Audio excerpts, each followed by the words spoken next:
Diversity, equity, and inclusion training. If you work for any corporate America industry that of any size or note, you've had to sit through these training exercises from the almighty, all-powerful, unforgiving HR department. A lot of times it's a video clicked on a link that you have to sit through a scenario and then answer a quiz to prove that you're diverse and hold equity as the highest principle. And ultimately, if you watch them, they end up being, well, kind of biased, actually. I mean, for bias training, they're pretty good at showing a bias. Well, one woman stood up and said, I'm not going to take this anymore. She's a registered nurse. Her name is Laura Morgan. And, well, Ms. Morgan joins us now. Did you get fired because you refused to take this training?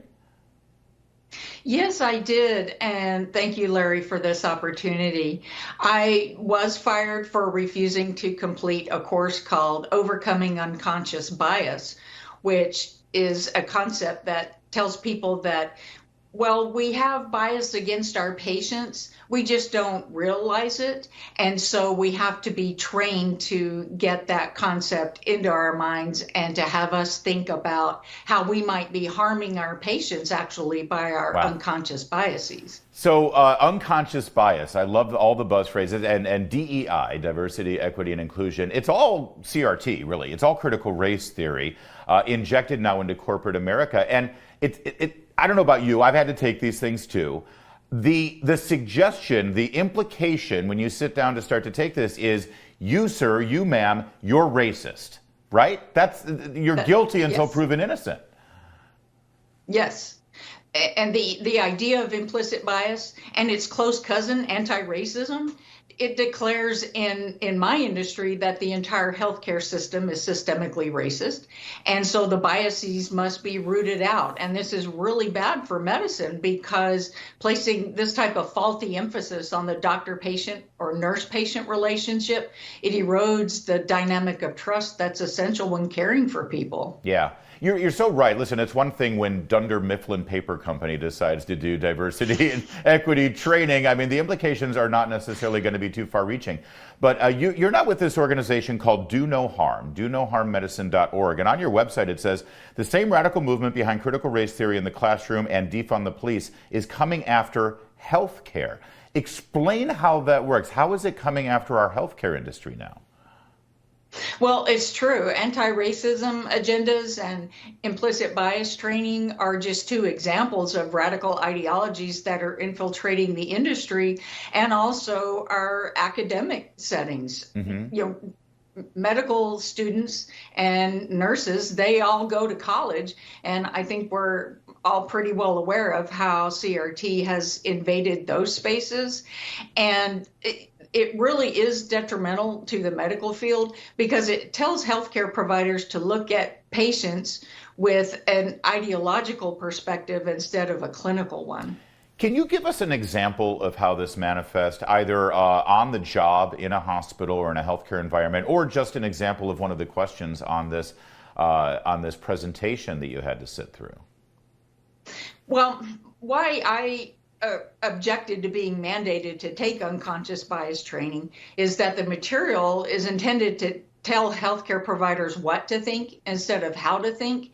And my job at my former employer was as an educator. I was supposed to guide clinicians and young nurses into developing critical thinking skills, not critical race theory skills. So the ability to think critically is a lot more valuable toward taking care of your patients than the ability to cite your organization's DEI initiatives. So do no harm medicine, obviously you borrow from the famous phrase in the Hippocratic Oath, first do no harm. Obviously your implication here is that they are doing harm. What kind of harm is coming from these new policies? Well, as an example of a question in the course that I was asked to take, the final question that you could not complete the course unless you acknowledged this was, Are you willing to challenge your biases in the moment of decision making so you don't unintentionally treat someone unfairly? And that's a faulty way to approach your patients when there's important clinical decisions to be made, not thinking about, oh, how might I be biased against this patient? Wow. I mean, we've just come off of a couple of years of trust the science, trust the data, trust the science, trust the data. And by the way, I do trust science when the scientific method is actually employed. But what you just described, that doesn't sound like science at all. No, it isn't. And that's not the way that medical students and nursing students are being educated, and they're being indoctrinated early and often because critical race theory has really made its way into a lot of medical school curricula.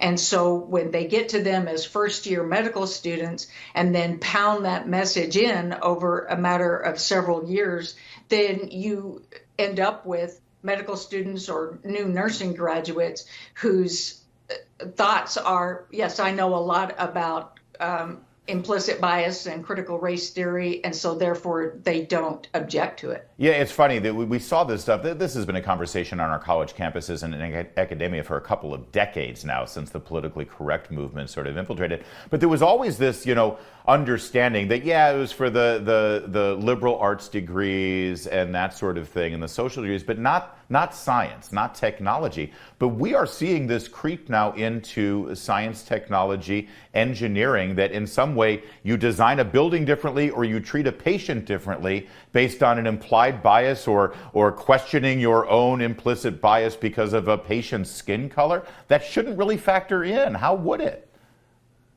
It really shouldn't. And, we'll all eventually use the healthcare systems. So Americans need to know what's going on with these outrageous trainings and indoctrination of the people who are going to take care of them.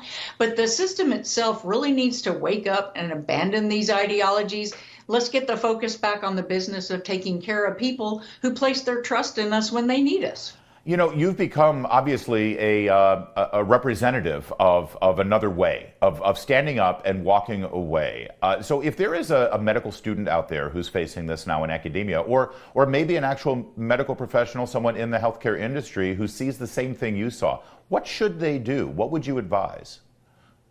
I advise them to go to donoharmmedicine.org, go to our newsroom tab, look at the work that we're doing, look at perspectives from the other side of this, because we're a network of key stakeholders. We have doctors, nurses, other healthcare providers, patients, even hospital administrators contact us. And I've been told, thank you very much for saying something about this. I unfortunately can't do so because I can't afford to lose my job.